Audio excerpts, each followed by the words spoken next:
नमस्कार, आप देख रहे हैं एसएस न्यूज टीवी चैनल, जो आपको देश प्रदेश की सभी खबरें जो आपको सबसे पहले एसएस न्यूज टीवी चैनल पर देखने मिलती है।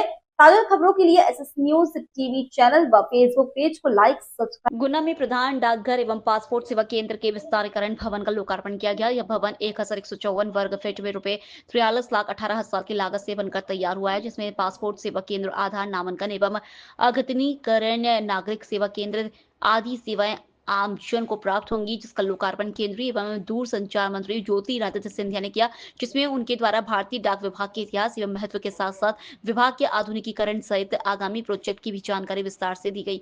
केंद्रीय मंत्री द्वारा डाक विभाग की महत्वता को बताते हुए वर्ष 2008 में राज्य मंत्री रहते हुए उनके द्वारा किए गए डाक विभाग के कायाकल्प का उल्लेख किया। वहीं विनीत माथुर, मुख्य post master general Madhya Pradesh परिमंडल द्वारा कार्यक्रम में स्वागत उद्बोधन दिया गया। पवन कुमार डालमिया, निदेशक डाक सेवा द्वारा कार्यक्रम में उपस्थित समस्त गणमान्य अतिथियों एवं नागरिकों का आभार व्यक्त किया गया। गौरतलब है कि गुना में पोस्ट ऑफिस पासपोर्ट सेवा केंद्र की शुरुआत दिसंबर 2023 में हुई थी एवं एक वर्ष से पासपोर्ट की सेवाएं गुना वासियों को प्राप्त हो रही थी। गुना में पासपोर्ट सेवाओं को लेकर आने में तत्कालीन अधीक्षक डाकघर विनय श्रीवास्तव एवं महानिदेशक डाक सेवाएं आलोक शर्मा ने महत्वपूर्ण भूमिका निभाई थी, क्योंकि विगत 4 वर्षों से पासपोर्ट सेवा केंद्र का मामला लंबित था। इन अधिकारियों की अथक परिश्रम से सरकारी प्रक्रिया की बाधाओं को दूर करते हुए गुना को विगत वर्ष पासपोर्ट सेवाओं की सौगात मिली थी। HMPV वायरस, जैसे हमारे देश के स्वास्थ्य मंत्री नड्डा साहब ने कहा, ये एक नया वायरस नहीं, ये देश में बहुत दिनों से और विश्व में बहुत दिनों से रहा। समय समय पर जैसे मौसम बदलता रहता है, नए वायरस उभरते हैं और इस सीज़न में HMPV वायरस दोबारा उभरा है।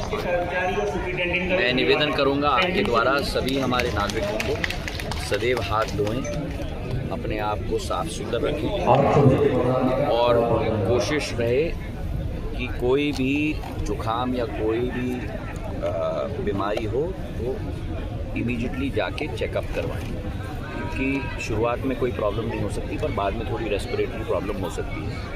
पर ये इतना जहरीला वायरस नहीं है जैसे कोरोना में। पहली बार आज समस्या निवारण पहली बार ऐसी अच्छी बहुत ऐतिहासिक रहा और मैं प्रशासन को अपने दिल से धन्यवाद अर्पित करना चाहता हूँ। इतना अच्छा ऑर्गेनाइज्ड जन सुनवाई निवारण शिविर मैंने अपने 22 साल के जनसेवा के इतिहास में नहीं देखा। सारे विभाग के अफसर थे, कलेक्टर साहब, एसपी साहब दोनों वहाँ थे और एक एक समस्या का हम लोग चलते चलते निवारण कर रहे थे। डाक सेवा, जन सेवा और इसका फॉलोअप भी होगा।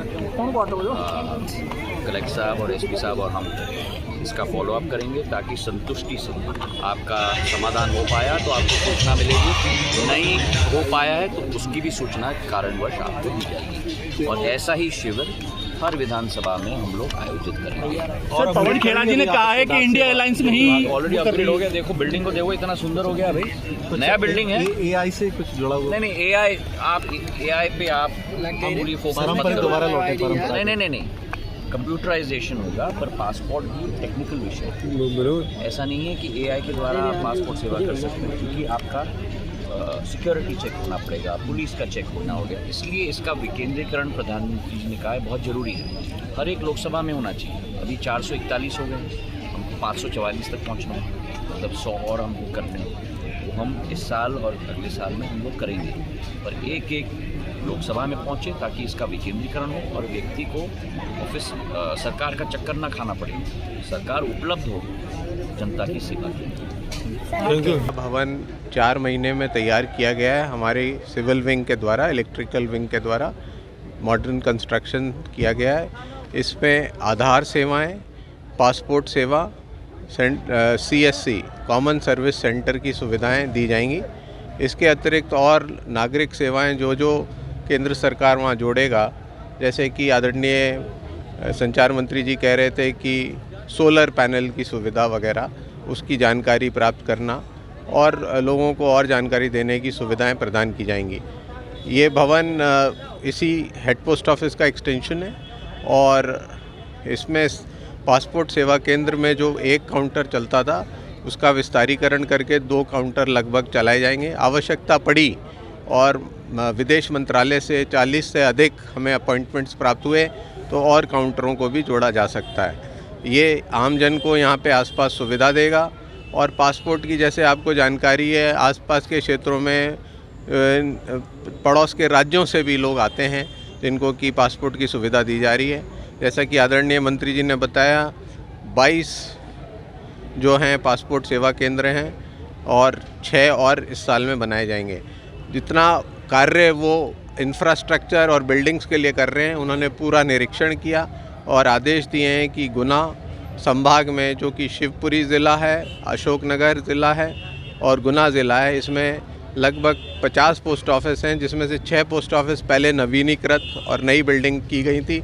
अन्य 44 बिल्डिंगों पे भी जल्द ही काम अगले वर्ष शुरू किया जाएगा और उनको भी latest modern project arrow style में बनाया जाएगा।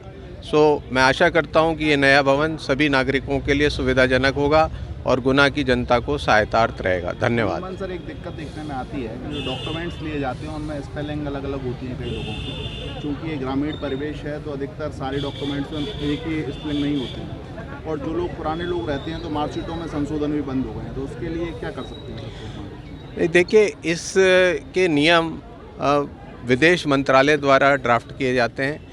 पासपोर्ट सेवा में किस तरीके के डॉक्यूमेंट्स को वो कंसिडर करेंगे और कौन कौन से, अगर कोई ऑब्जेक्शनेबल डॉक्यूमेंट होता है तो मिनिस्ट्री ऑफ एक्सटर्नल अफेयर्स भेजा जाता है। वहाँ जो उनकी टीम है, समिति है ऑफिसर्स की, वो उसको जांच करके पुनः उस पर निर्णय देती है और अधिकतर समय में वो सहयोगार्थ रूप से लोगों के डॉक्यूमेंट्स को कंसिडर करके उनको अप्रोच करते हैं और पासपोर्ट के लिए अप्रूवल्स देते हैं।